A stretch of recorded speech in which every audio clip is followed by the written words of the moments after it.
Assalamualaikum warahmatullahi wabarakatuh.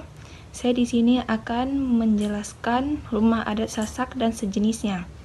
Pertama-tama saya akan mengenalkan anggota kelompok kami, Sylvia Nanda, Amar Rezki, Angga Ferdana, Nazil Hussein, dan dengan saya sendiri, Hanifat Zahra.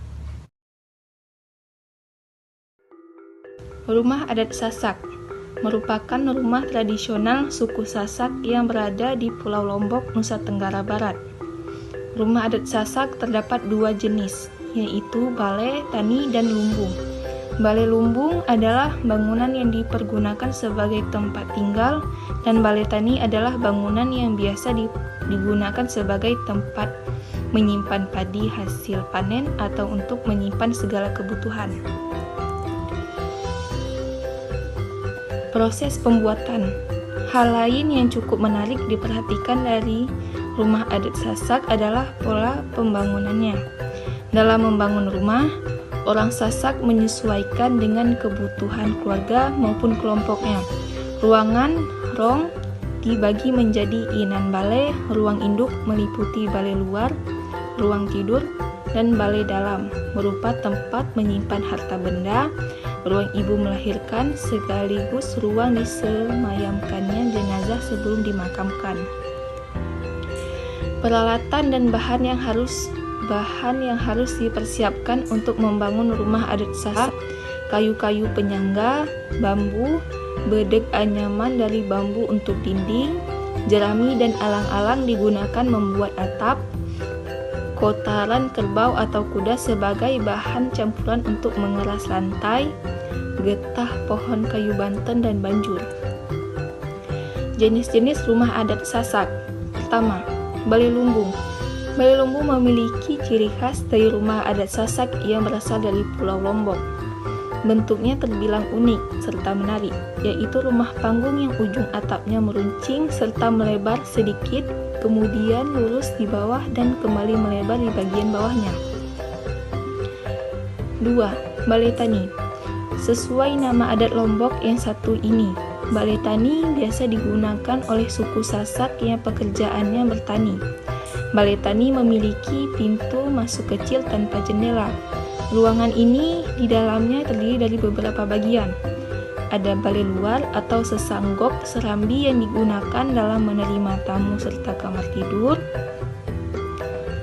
Balai dalam yang digunakan untuk dalam balai, kamar, serta pawon, dapur.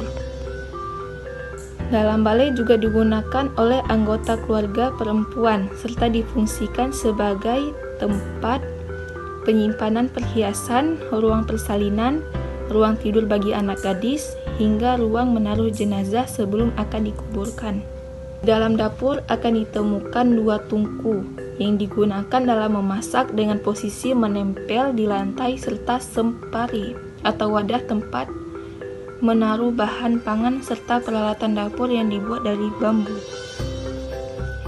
3. Balai jajar. Balai ini merupakan tempat tinggal bagi anggota suku Sasak yang ekonominya berada di kelas menengah ke atas. Bentuknya mirip balai tani.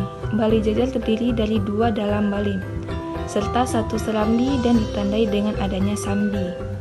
Sebuah tempat khusus untuk menyimpan bahan makanan serta keperluan rumah tangga.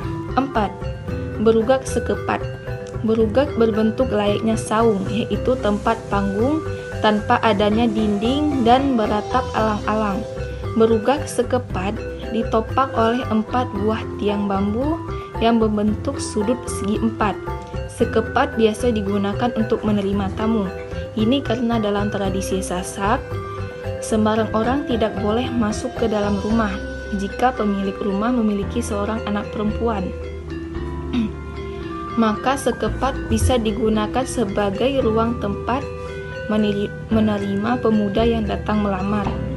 Berugak sekenam. Nama rumah adat Lombok selanjutnya ialah berugak sekenam. Tiangnya ada 6 buah serta letaknya di bagian belakang rumah.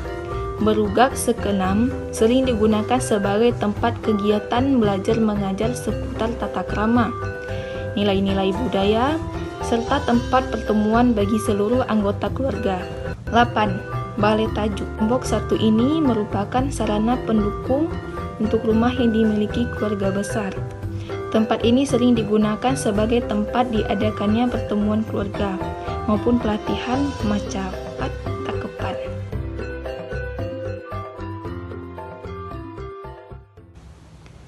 Demikian, hanya ini saya yang dapat saya sampaikan.